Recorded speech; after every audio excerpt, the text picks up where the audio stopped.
the national and international agendas, the more we can aim for solutions together. My name is Christopher Fearne. I'm the Deputy Prime Minister and Minister for Health in Malta, and I'm also a member of the Global Leaders Group for Antimicrobial Resistance. It's a group which has been set up by the Food and Agriculture Administration Organization of the United Nations, by WHO, the World Health Organization, by the UN Environment Programme, and by the World Organization for Animal Health.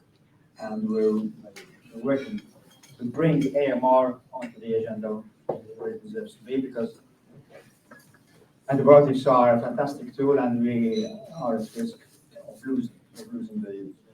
And it's, of course, my great pleasure and my honor to be able to host and to be able to co-host and to moderate this meeting, which is a preparation for the UN General Assembly high-level meeting on AMR, which is now scheduled for 2024.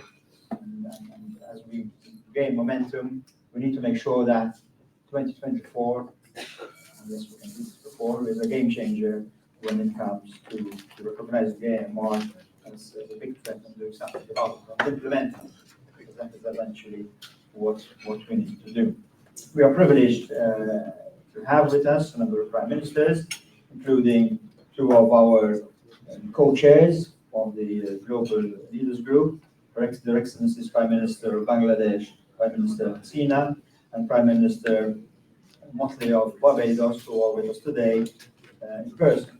And I would also like to thank the representatives of the presidencies of the G7 and G20, Germany and Indonesia, respectively, who have put AMR very prominently on their agenda. And we also have representatives for the incoming presidencies, Japan for G7 and India for G20, and I'm confident, I'm sure that you will also continue to put AMR on your agenda for the G7 and G20s in 2023.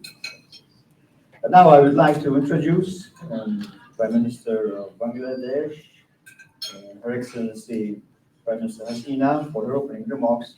Prime Minister, we can have you on the podium, please. Thank you.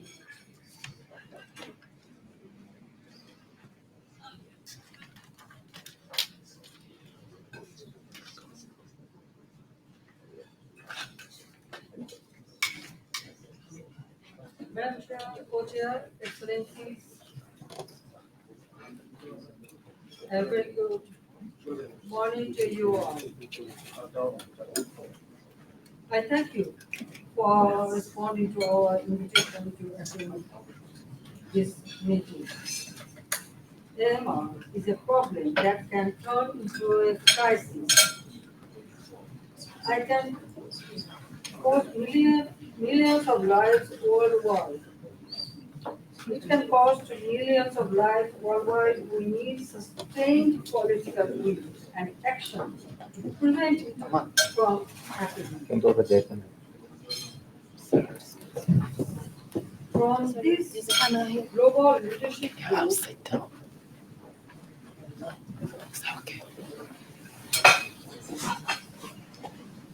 From this global leadership group, we have been working on highlighting the issue.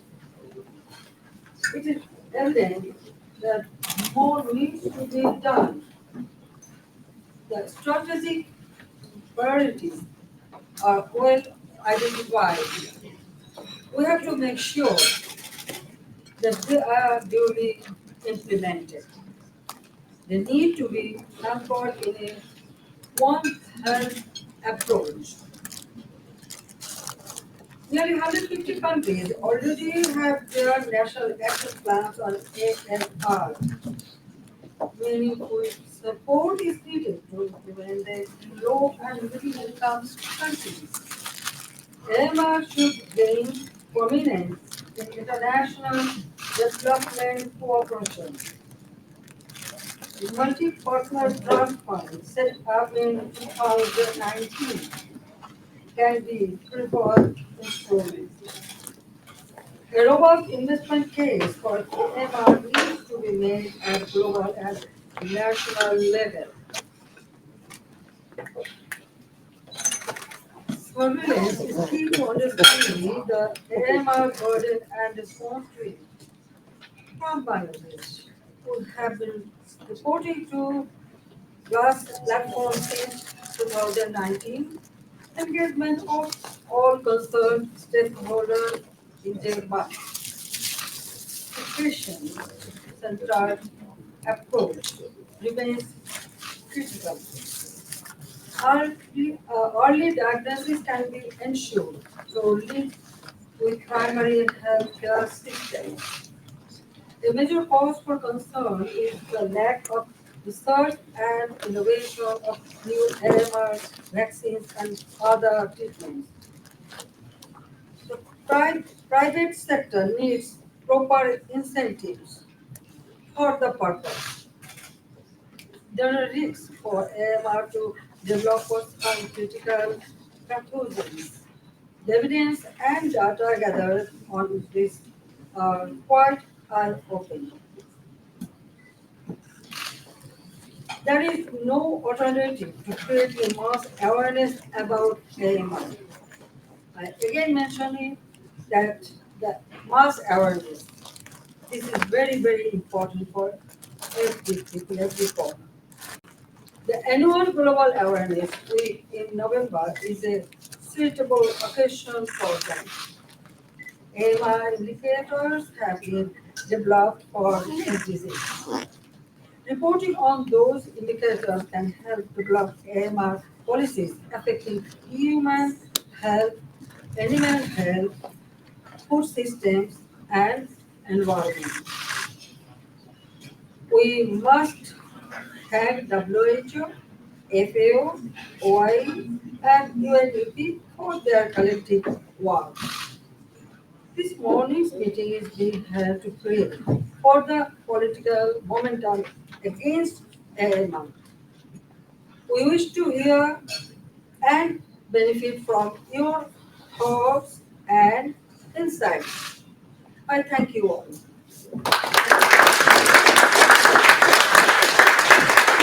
Thank you, Prime Minister Hasina. Your point on surveillance is extremely well made, and not just for not just for human and animal health, but also on the environment and especially with our waste and waste management. Our next speaker now is the Prime Minister of Barbados, Prime Minister Mottley. I ask you to take the floor.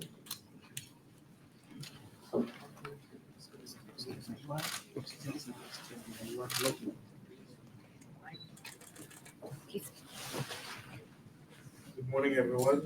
Distinguished heads of state, government, distinguished colleagues, and of course, our sponsor organizations represented here today by Dr. Pedros, my dear friend, and Cynthia Anderson, my dear friend.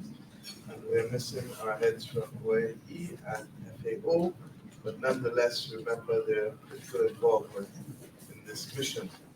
I want to thank those of you for being here. I almost feel that I'm in another world. And I asked Haley to remind me that I'm actually in person, because for the last 2 years, I've been chairing this body. And this is the first time that I've had the opportunity to have an in-person meeting on AMR. So we feel as though we're finally making progress, Chris. We are in person.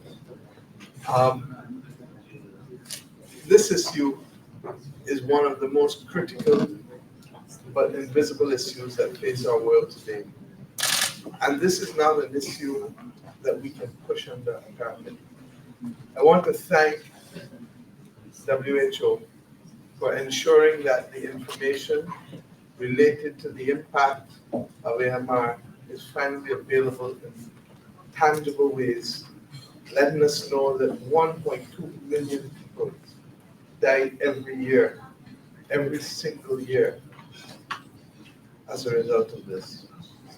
And there are almost another 4 million people whose deaths come as a result of this in some manner or fashion. It will only increase unless we put in place, one, the practices at the farming level, the practices in the manner in which we control our behavior. But at the same time, as Prime Minister Sheikh Hasina has said, until we improve how we do our research and the funding for research. There have been some commitments in recent years towards research, but the bald reality is that there has been no new antibiotic brought on the market and told since the year 2000. That in and of itself is shocking. And it is shocking because it tells me that the economics of the AMR simply do not work for the pharmaceutical companies. And when that happens, when the market fails, then the public space must step up. When the market fails, then it is up to those of us who have responsibility for the public sphere to ensure that we put in place mechanisms that can guarantee the safety and the security of the human race. We have reached such a moment. And I honestly believe that this discussion, as we discuss global public goods, whether it is in relation to the things that we must do to fight the climate crisis, whether it's in relation to how we deal with the financing of pandemics, whether it is in relation to how we deal with access to education and broadband so that we don't leave people behind in poverty, we have to settle urgently, and I shall speak about it more in the next 2 days, how we are going to unlock the funding, both from the rules that we have without necessarily imposing additional taxation on individual members or member states having to do so on their population, but looking at where the money is being made in the pharmaceutical industry, in the oil and gas industry, in the banking and financial sectors, and finding a way not of stopping them from making money, because we need them to make money, but finding a way of them contributing from their profits to a public global fund that will make the difference in being able, one, to help those countries who cannot finance their way with national AMR plans, two, to help those people who must be sensitized, particularly those in the farming sector, and who do not realize that their practices are leading, in fact, to the causes of the death of themselves or their families, and three, to cause the research to be undertaken not just in the pharmaceuticals that have a long course to run, like those for diabetes and cholesterol and other things like that, but for antibiotics that literally can save lives. If we start to communicate this to our people in terms of what it really means to them, to your children who want to have children, and for whom simply having a baby may now be a life-threatening exercise because of an infection that is caught and an inability to cure that infection, or a visit to the dentist, or the most basic and banal things that we take for granted in the last century since the development of antibiotics. I ask us, please, to use our voices not in government forum alone, but use them in your homes, use them in your communities, use them in your businesses and your enterprises, because the message must spread. And when the message spreads that we are putting our people at risk, because by 2050, this is expected to be the largest killer of human beings. We have enough time now to do the right thing. Let us do it. Thank you.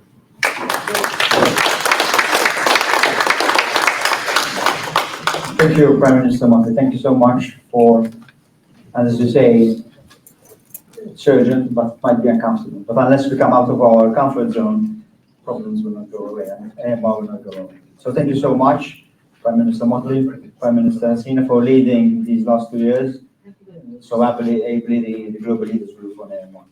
And it's a testament to the urgency and importance on the global stage of AMR that we have so many distinguished leaders from different sectors and from different parts of and from different regions. I'm not sure whether I am seeing the Prime Minister of St. Lucia here. If not, then I will ask the Prime Minister of the Bahamas, of the Commonwealth of Bahamas, Your Excellency Phil Davies, to please take the floor.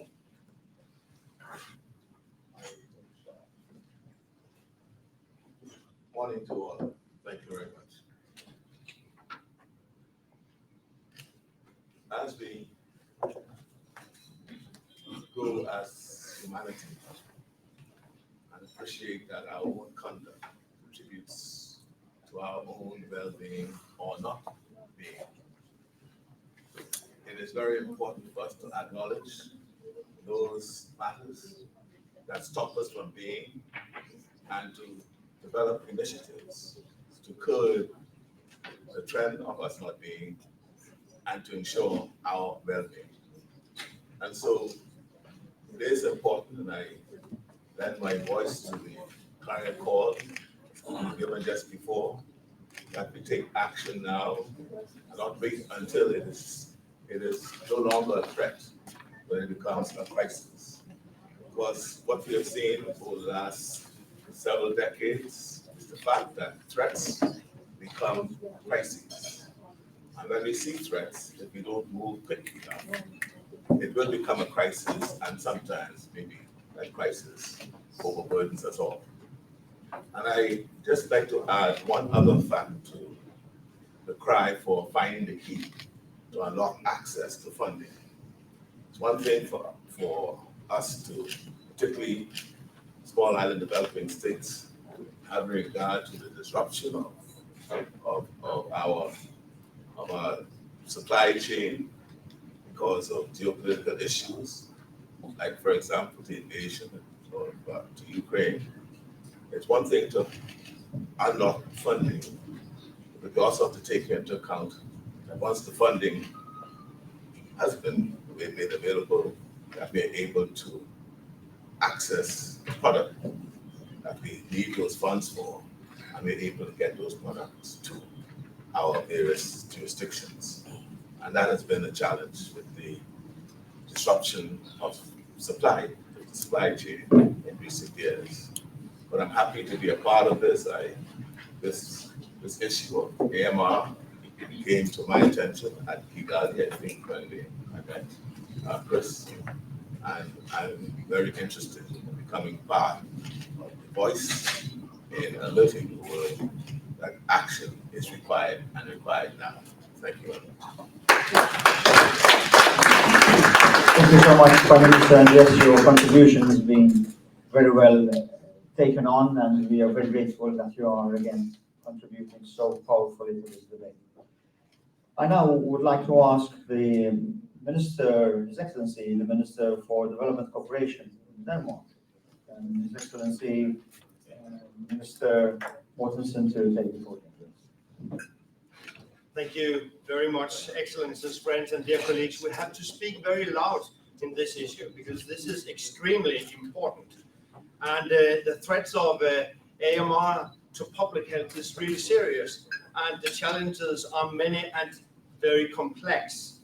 Tackling AMR requires one health approach, we know, and we must expand our knowledge on the link between animal and human health and our interactions with the environment, while also recognizing that cause and effect are intertwined. We know, and it's important to focus here. Addressing the threats of AMR is a priority for my government in Denmark domestically, and in EU and globally. Within the EU, Denmark and other member states support a range of research and development initiatives, and the new EU Health Emergency Response Authority will further bolster our common efforts, including the promoting investments, research and development in the field of novel antibiotics. But we need to do even more, and on a global scale. I commend the Global Leaders Group for bringing AMR to the forefront of our minds and for insisting on the need for global political actions. I know we have been discussing this theme for years, and I think we really have to move In contribution to the global efforts and initiatives, Denmark has supported the establishment of the International Center for Antimicrobial Resistance Solutions called ECOS. The focus of ECOS is to assist low and middle income countries with cost-effective One Health solutions, especially targeted to those countries. Today, 4 years after the establishment, ECOS is active on 4 continents. Their work spans from supporting local capacity building to implementing national action plans to AMR. ECOS is an international organization and it's open for new partners. I urge you to consider joining ECOS because the best way to fight AMR is to fight it together. And I promise you that the government of Denmark remains committed to this fight. We stand ready to work with those who seek changes through novel solutions and global cooperation. Global cooperation and being united is really needed. Thank you very much. Thank you so much, Minister. I'm really grateful for Denmark for leading this also on the European level. And as you say, it's not just a question of national, but there are regional and global issues here that we need to put together. I would now like to ask the Minister for Development of the United Kingdom, Victoria Ford, to take the podium and then we also relax. Thank you, Chris, and thank you everybody for being here this morning. On behalf of the United Kingdom, can I start off by thanking the Global Leaders Group and the AMR Group Friends in New York for their efforts to secure the 2024 high-level meeting on AMR. We absolutely have to seize the opportunity to leverage lessons from the COVID pandemic to make sure that we can help tackle this such an insidious, such a silent pandemic of AMR. It is the 3rd leading underlying cause of death in the world. In the United Kingdom, we are proud to have played our part internationally to fight against AMR. Starting with our thanks to the wonderful Dame Sally Davis, who's done so much over so many years to raise awareness across the world. Obviously, last year, when we were president of the G7, we secured unprecedented joint commitments from finance and health ministers to strengthen antibiotic development. Our Fleming Fund is helping 24 partner countries across Africa and Asia to develop surveillance systems for infections, and that is helping them to tackle AMR. But the roadmap to UNGA 2024 must align our collective efforts on pandemic preparedness, climate change, gender equality, and child development, as well as AMR. So we need to build on upcoming events this year, including the Summit for the Future, high-level meetings on universal health coverage, pandemic preparedness, prevention and response, just to name a few of the meetings which we must get involved in. AMR should benefit from emerging global initiatives such as the Pandemic Instrument, and the AMR high-level meeting will be an important opportunity to galvanise support for both agendas. We also welcome the integration of UNEP into the quadripartite and encourage strengthened collaboration, including with international financial institutions. I see Jose Manuel there, so I hope he sees that. So that technical expertise from financial institutions can be more than just the sum of the parts. It's also time to mainstream AMR across the UN. For example, with UNICEF, it's tragic that new data points to 1 in 5 deaths from AMR are in children under the age of 5. But science-led policies will give us the greatest chances to address AMR at local, national, and global levels. So an immediate step is to establish an independent panel on AMR, as requested by the Interagency Coordinating Group, that will generate evidence to inform the high-level meeting's outcomes and future policy actions. As Her Excellency Sheikh Hasina said, we need to make sure that the public are aware. And we need to have public engagement that matches the scale of the AMR threat. And I think we need to try and do this in every way possible, including in many innovative ways. It's a little thing, but for example, in the UK, we're raising awareness through a musical theatre production about the human toll of AMR. Scientists and healthcare workers are sharing their personal experience of AMR through song. We need to do everything we can to raise awareness. And I would really welcome ideas from other countries about suggestions about innovative ways in which we can get the message across to people all around the world about this desperate and silent pandemic. Thank you. Thank you so much, Minister, and thank you for your clear messaging. I would now like to ask the Vice Minister for External Affairs of India, Mr. Sanjay Verma, to take the podium. Of course, India will be hosting the presidency of the G20 group starting in December of this year, and look forward to your contribution also to putting AMR strongly on your agenda. Vice Minister.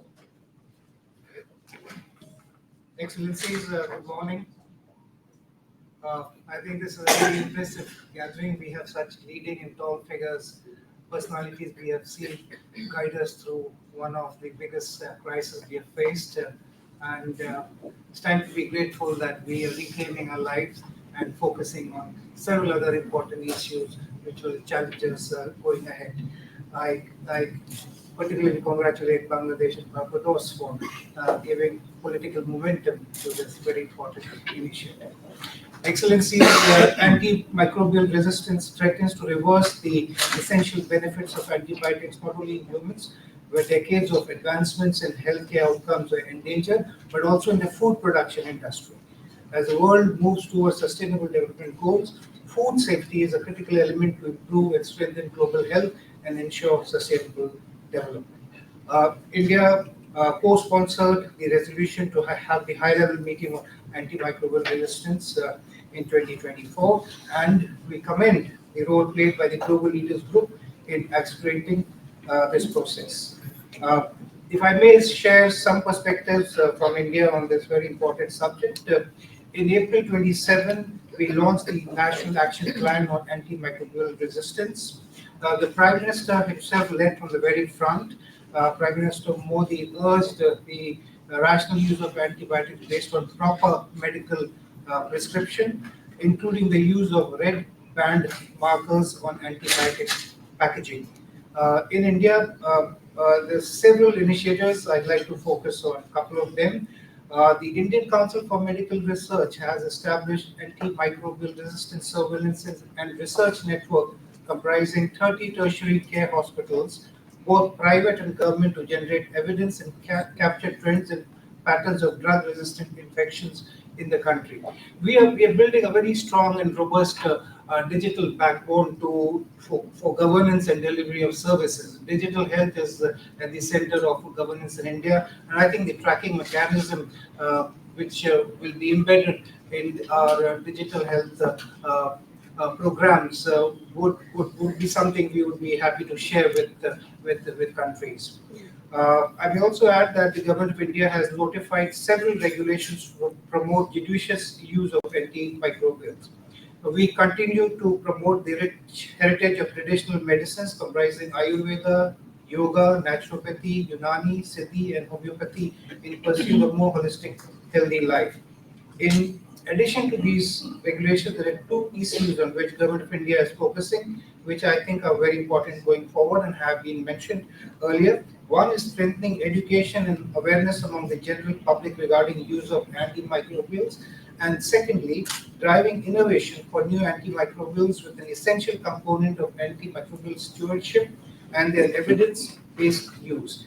We believe that India, as the pharmacy of the world, can play a positive role in all these areas.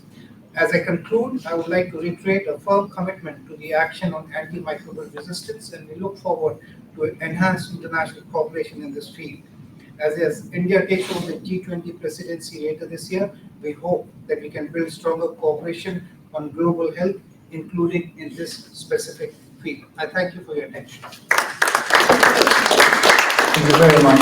Vice Minister, thank you so much for your commitment to continue to keep AMR on the agenda during your presidency of the G20 group. I now ask the Secretary of State for the Ministry of Health from Cambodia, Her Excellency Amor to take the podium and give us your perspective on AMR from your part of the world.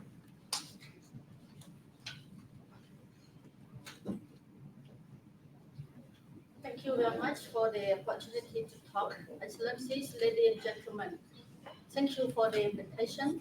On behalf of the Samdech Sheikh Hasina, Prime Minister of the Kingdom of Cambodia, I would like to express my heartfelt thanks to the Global Leader Group's co-chair and to the organizer of this very important meeting.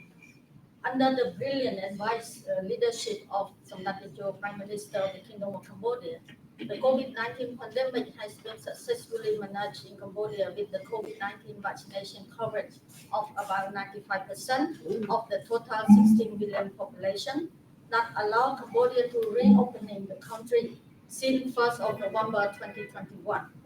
One of our experiences and lessons learned from the COVID-19 pandemic response is to prevent as much as possible the antimicrobial resistance due to an increased number of utilization of antibiotics to treat COVID-19 patients. Cambodia, as chair of the ASEAN, we are continuing our effort in addressing AMR in the region. AMR is a potential future emergency and a complex health threat that require multi-sectoral coordination and sector-specific responses to effectively tackle this public health concern. Cambodia is implementing AMR multi-sectoral action plan aligned with the global guidance on surveillance, stewardship, legislation, cross-sectoral coordination, and antimicrobial use and conjunction, following a One Health approach. We are continuing to work with the World Health Organization and with other partners, as well as with other countries in the region in strengthening and accelerating our effort on AMR response. AMR is identified as one of the priority activities in Cambodia Health Strategic Plan for 2021-2030, aligned with regional priority expressed in the WHO Western Pacific Region Vision document for the future. Through that, we are working to enhance governance coordination mechanism for One Health, including AMR response. We acknowledge the role of the World Health Organization in helping the member states in the region to progressing the work of AMR. Thanks to all partners who support this work. I would like to wish Your Excellency, ladies and gentlemen, good health, be safe, be healthy, and successful in your deliberation. Thank you very much. Thank you very much, Secretary, and thank you for making the point that national antimicrobial resistance strategies are so important that, of course, need to be implemented across government. We are now very honored to have with us all the leaders of our parent organizations, Dr. Tedros and Ms. Anderson, and I would like to hear your perspectives, starting with you, Ms. Anderson, the Executive Director of the United Nations Environment Program. Thank you very, very much. And to Prime Minister Hasina, as well as to Prime Minister Mottley, thank you to you for your leadership. Excellencies, ministers, my dear brother Tedros, and ladies and gentlemen, it is very, very important to be here today, and I'm very, very grateful for your participation. That very existence of this political leadership and a determination to make action matters, and matters greatly. Health, care, and productivity costs are in the billions every year, and the threats are growing, and we have to dramatically step up action, as we have heard other speakers say. For too long, ladies and gentlemen, we made the assumption that we can extract, pave over, emit, cause effluent to the environment, and that the environment will continue to deliver for you.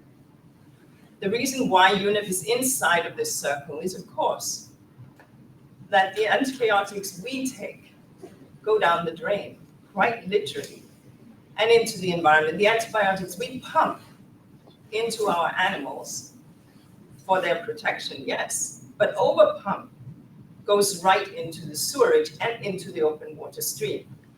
That is why the environmental dimension matters, because the fish we eat and other things that we take from the environment is pumped up with the very antibiotics that we took. So this is an issue, and therefore what we need to talk about are national action plans, our policies, our strategies, and regulatory frameworks that will enable this to be set in place. That becomes very critical at the national level.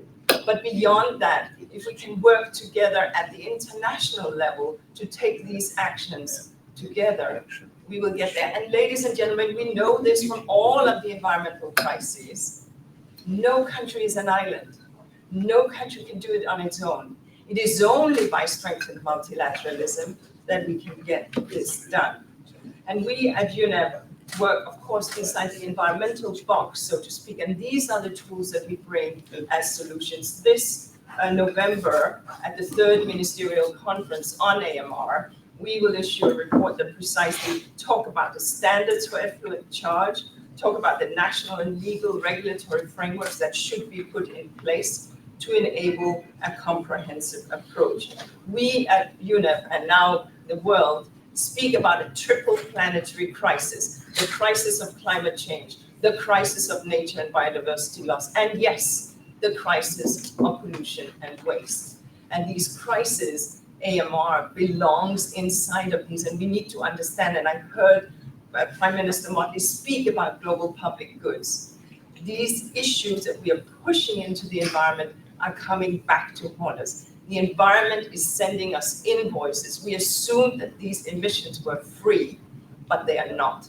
They are very costly, and with every action that we are not taking, the cost goes up. So I salute you for the political leadership that you are showing, for the coordinated determination to take global action, to take regional action, to take national action. COVID showed us that we weren't ready for a pandemic. If it weren't for my dear brother here, we would still be struggling a lot. But now we understand that with science and with determination and with coordinated action, we can get there. I thank you for your determination. Thank you very much. Inga, thank you so much for your very precise warnings, if I can say.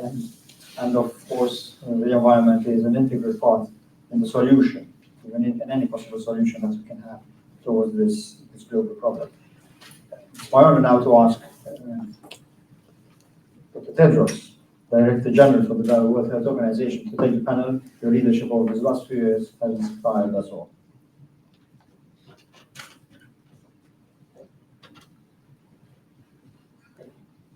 This thing is in the wrong place. Your Excellency, Prime Minister Hasina, Your Excellency, Prime Minister Mottley. By the way, Mia is my granddaughter's name.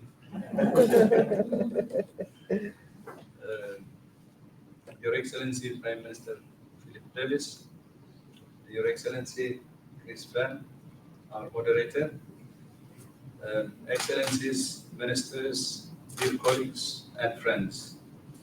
Good morning, and thank you all for your engagement in this very critical issue. I think all the critical issues have been addressed, have been raised. If I'm going to repeat, I will only waste your time. I just fully concur with what you have said. If there is one thing I would like to, even that is a repeat, by the way, is what the UN General Assembly decided in its resolution in March, calling for the high-level meeting on AMR 2024, and that's why we're here, to really prepare very well and to have a successful outcome. I think your leadership between now and then, 2024, will be critical for ensuring the outcomes of that meeting are not just pieces of paper, but lives saved, infections treated, existing medicines protected, and new medicines developed. So we will work with you to develop a clear roadmap to have the, the road up to 2024, not just 2024, but all that has been done for that is really successful to have a clear outcome. And WHO is ready to work with you. That's what I would like to add. I think it will make a big difference. All the components say, starting from awareness and other things, we need to have a clear roadmap and plan to make that difference between now and 2024. So thank you so much. Everything has been said. I don't want to repeat it. I would like to thank my sister Inga for joining us. The environment part is the most critical, without which I think AMR is not complete. So thank you for the leadership. And thank you so much. Thank you so much. Director General, thank you for continued support of the Global Leaders Group and for your leadership also on AMR. And as we say, it's not just a question of words or resolutions, it's a question of lives, saving lives, morbidity and mortality. And there is where the urgency lies. There's simply life lost. There's the life that could potentially have saved. I would now like to ask, and it's my pleasure to ask Professor Jose Manuel Barroso, no need for introduction, but the Gavi board chair, former Prime Minister of Portugal, and of course former President of the European Commission, and for your perspective. Thank you. Thank you very much, Chris. Prime Minister Sheikh Hasina, Prime Minister Mottley, Excellencies, colleagues and friends, thank you for inviting me to this important discussion, for giving me the opportunity to share some of Gavi's experiences that I believe are important to address this silent pandemic. As now Dr. Tedros said, almost everything was said about AMR, so let me just focus on the relationship of immunization with this AMR issue that is gaining, thanks to your efforts, such more important visibility. It needs more. We need to do more in terms of awareness. Since 2000, Gavi, the Vaccine Alliance, and we are an alliance that WHO, UNICEF, World Bank, private sector, many others, has helped vaccinate more than 888 million children through so-called routine immunization. Of the 17 infectious diseases that we help to prevent, some are particularly powerful in preventing AMR, such as pneumococcal, typhoid, and Haemophilus influenza type B, and now through COVAX, also the COVID-19 vaccines. And distinguished representative of Cambodia, in fact, she made very good point linking the fight against AMR with the experience of her country in fighting COVID-19. By preventing infections, routine immunization is one of the most cost-effective ways to curtail the use and misuse of antibiotic drugs. The power of immunization against AMR comes twofold. First, from the fact that vaccines protect people from infection in the first place. Second, by reducing the spread of infections, vaccination reduces the opportunity for resistance to develop and to spread. The combination of inappropriate use of antibiotics for a viral infection, including COVID-19, and not having access to them when and where they are needed, both threaten to increase the spread of AMR.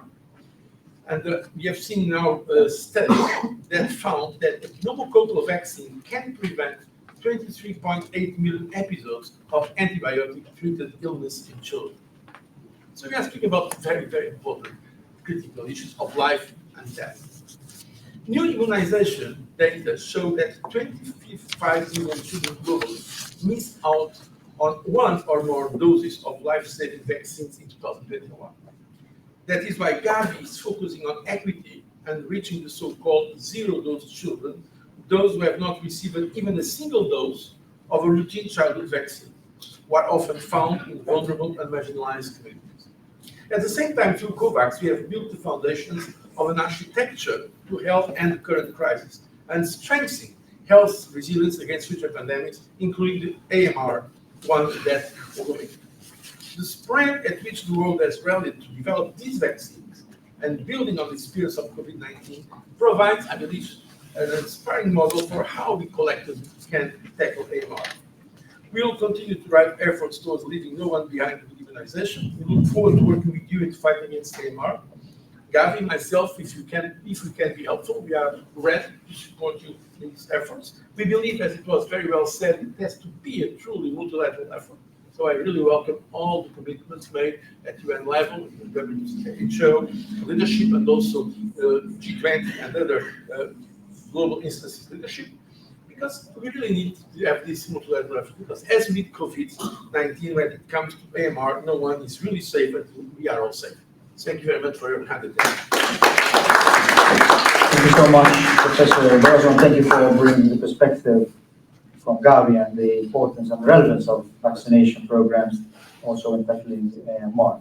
I now have a number of experts and leaders who are also joining us today, and I would like to therefore ask to come on to the panel. The first being His Excellency, the Assistant Minister for Global Health and Welfare from the Minister of Health, Labour and Welfare of Japan, and Dr. Kinoshita, and of course Japan will be having the presidency of the G7 group over 2023, and we would therefore like to hear a perspective of how the G7 next year will be bringing AMR onto the global agenda even more strongly. Assistant Minister. Thank you very much. Thank you for giving me an opportunity to talk about the overview or perspective of next G7 summit. Japan will host the G7 Hiroshima summit next year, and while the agenda to be addressed at the G7 meeting are under consideration, taking into account the international situation, global health will be one of the main pillars of the meeting. Strengthening pandemic preparedness and response, prevention preparedness response against the pandemics would be an important agenda based on the experience of the COVID-19 infection. On the other hand, the pandemic made us aware that promoting universal health coverage during normal times and sustaining the political momentum is essential. Thus, UHC might be another promising agenda. Furthermore, antimicrobial resistance (AMR) was addressed at this year's G7 Elma summit and also discussed as one of the main agenda at Health Ministers meeting under German presidency. Japan also recognized AMR as the promising agenda, especially topics such as surveillance, research and development of antimicrobial resistance, antimicrobial agents, and their appropriate use and the pre-incentive might be important to discuss. We would like to work closely with the other G7 countries in discussing agenda items and other issues at the G7, and would appreciate your cooperation. I thank you. Thank you so much, Minister. Thank you for recognizing the importance of keeping AMR on the G7 agenda following the leadership of the United Kingdom and Germany over these last 2 years, and now Japan in 2023. Thank you so much. I would now like to ask the Deputy Minister for Therapeutic Affairs for Support Services in the Ministry of Health of the Kingdom of Saudi Arabia, Dr. Ahmed Al-Radai, to give us your perspective from Saudi on the question of AMR. Good morning, Your Excellencies, ladies and gentlemen. On behalf of Saudi Arabia, I would like to take this opportunity to thank the Global Leaders Group on Antimicrobial Resistance for making this a reality. The Kingdom of Saudi Arabia acknowledges the negative impact of antimicrobial resistance on life and livelihood, and its negative impact on achieving the 2030 SDG goals. Saudi Arabia has prioritized AMR as a major public health threat and has established and supported its multi-sectoral national action plan.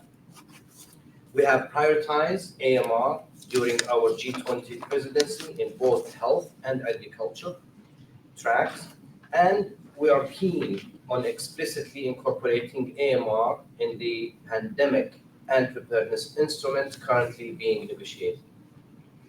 Saudi Arabia believes that we can no longer accept the implications of inaction to this silent pandemic.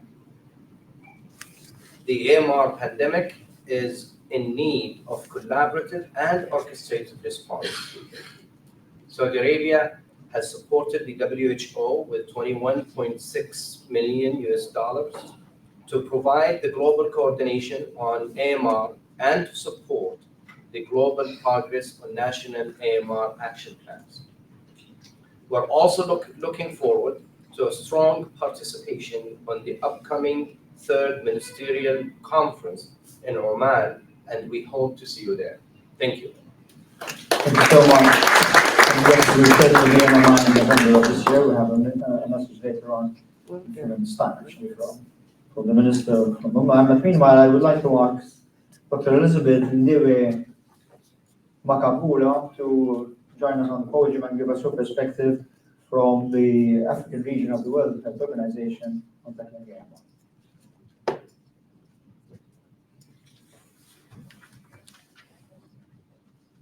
Thank you. Thank you. Thank you very much, Prime Minister's Excellencies, ladies and gentlemen.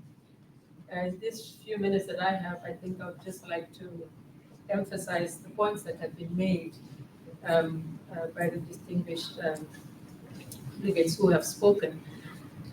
Chair, I think what we'd like to emphasize from the African region firstly is that within the region, AMR presents a very huge problem. Out of the 700,000 cases, the deaths that were referred to, a large proportion of these are from the African region, and over 200,000 actually are related to TB. In general, we see AMR posing as a huge health security threat and really driving poverty and really bringing back the development, socioeconomic development progress that we've been seeing in the African region. Now, of course, the drivers of AMR in the region, I think we're all familiar with them: misuse of antimicrobials, overuse, lack of awareness, poor access to clean water, sanitation, and so on. And all these are health systems related concerns and problems. And within the African region, what we're finding that in terms of our AMR program, we are really focusing on how we can basically begin to re-strengthen our health systems, address some of the concerns, for instance, that the weak health systems that we have affect our ability to implement WASH and infection prevention and control. We need to be protecting our existing antimicrobials with increased surveillance. We also need, and I think it has been said, that really a dire need for new antibiotics in the pipeline, and so, of course, research and evidence work on the continent. We really value the partnerships that we have, the One Health approach, working within the environment and animal health and with ourselves is very important for us. We have seen that many times we have tended to work with silos within the health sector, and I think that AMR has really assisted us to work together in a much more coherent way. I would also like to mention that whilst the AMR, alongside the AMR challenge of misuse of antibiotics, we also have within the region, and I think other regions as well, we do have insufficient access to antimicrobials, antibiotics, and really this is something which is very important. And as we're talking about, the pipeline for developing antibiotics and pipeline for improving access to healthcare and access to antibiotics, alongside that we have the dual problem. We need access, but we also need control of available antibiotics. And I think that's it's a fine line, but it's something that we need to be addressing, and we are looking at very closely. Maybe my last few comments was that we really need a multi-sectoral approach. We really need to be bringing in one of the things that we're doing within the region is ensuring that In terms of our programs, we are bringing a much more person-centered, patient-centered, community-centered approach. So for instance, in the implementation of a national action plan, bringing the communities together so that it's not sort of a hospital and healthcare worker-based approach. So working with civil society, working with community patient groups, working with various other partners in our environment. So I think maybe just to conclude, yes, we are addressing the various factors, the various drivers, but what is really very important is financing and investment in programs. We've been making quite remarkable progress, but limited in most countries with by investment financing. We do know that many countries are making great effort to use domestic resources, investment, and the stewardship is very important. But we also recognize that the size of the challenge, particularly in our region, the African region, is much larger than we can, and so we really call upon investment across the board. And I think that this has been said by the Excellencies this morning, and we look forward, and thank you so much for the partners, good folks, for the work that's been that's been done, and thank you so much for that. Thank you so much, Assistant Director, and access to antibiotics, availability, research, funding models have all been mentioned already today, and therefore it's my pleasure now to ask Dr. Amor, who is the Vice President of the Global Public Policy Unit at Merck International, to give a perspective from the private industries. Thank you so much. Thank you so much. Thank you, Prime Ministers, Excellency, ladies and gentlemen. I also just want to say quickly, thank you so much to the Global Leaders Group. As my colleague just said a moment ago, this is going to take all sectors coming together to really solve this problem. And the time is now to act, and it is so amazing to see everyone here together. I know there was a question earlier, what is industry doing? I'll just give 3 quick examples here. One, especially talking about the environment. Just this last summer, over 100 biotechs and industry diagnostics came together, and we put out a manufacturing guidelines and how we should manufacture our antibiotics responsibly with clear guidance to the manufacturers, and then also how discharged into the environment. Secondly, this is a One Health approach. So animal health industry is very important here. With MSD, we do manufacture vaccines. We do that for antibiotics from animals to humans. So we have a unique perspective here. And so with the industry and the global animal health industry, we just put out the roadmap to reduce the needs for antibiotics and working to leverage science-based approaches to decrease disease levels and reduce the need for antibiotics while preserving animal welfare and promoting food security. Lastly, the industry came together and led a $1 billion AMR action fund to bring 2 to 4 new antibiotics to patients by 2030. So these are just 3 concrete examples that we have tried to engage in and implement over the last several months. I really do want to acknowledge some of the governments, like right now, I know the Ministry of Health, Labor and Welfare is looking at a subscription pilot program at this moment and how we can incentivize novel antibiotics. I know the UK has also worked on this, and we look to partner with governments to continue to get at this together. The stewardship, and then also ensuring we have the much needed antibiotics we need for these infections that are coming our way. Thank you very much. Thank you so much, Adele. We're coming towards the end of today's meeting, and incredibly only a few minutes over time. But the third high-level ministerial conference on antimicrobial resistance to be held in Muscat and Oman has already been mentioned a number of times, and whilst I thank the Omani delegation who are here today, I would like to ask Tessa to put on a video message we have from the Ministers of Health and Agriculture of Oman, inviting us to this meeting in Muscat on the 24th and 25th of November of this year.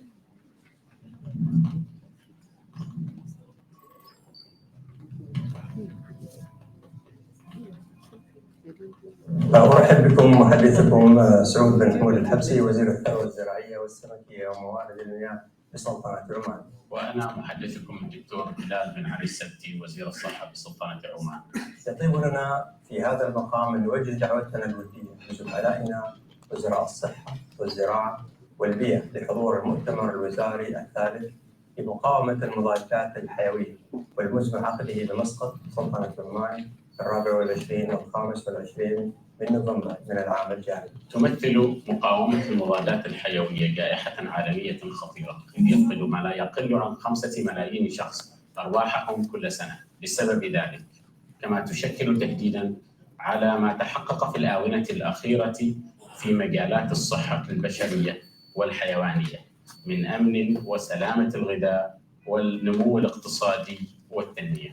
حان الوقت للعمل على تسريع الالتزامات السياسية على الأصعدة العالمية والإقليمية والوطنية بشأن تنفيذ نهج الصحة الواحدة للسيطرة على انتشار مقاومة المضادات الحيوية ومنع آثارها على صحة الإنسان والحيوان والنمو والتنمية الاقتصادية والأمن الغذائي وسلامة وجودة الغذاء. ما نحتاجه هو التضامن العالمي لتفعيل سياسات الصحة الواحدة من أجل التصدي لأكبر تهديد يواجه عصرنا الحالي. لذا فإننا نجدد دعوة زملائنا من وزراء الصحة والزراعة والبيئة للمشاركة في المؤتمر الوزاري الثالث في سلطنة عمان. انضموا إلينا في المؤتمر الوزاري الثالث حول مقاومة المضادات الحيوية 24 و25 من نوفمبر 2022 في مسقط سلطنة عمان لتكونوا جزءاً من النجاح. So thank you very much. Thank you once again to the Omani delegation, and I hope to see many of you in Muscat in November of this year. Which brings us to the end of this meeting today. I cannot not thank the GLG Secretariat that were very able by Dr. Haye and Tessa and Suzanne and my staff, Paul and Karen, for making these meetings such a pleasure to monitor. I would like to ask our distinguished leaders and speakers to wait here so that we can have a family photo on the podium before you leave. If I may take 1 or 2 minutes of your time. And of course, as has been said already, this is a real problem. It's real. People's lives are at stake. We need to act. Thank you so much, and thank you for being here. Good morning to all.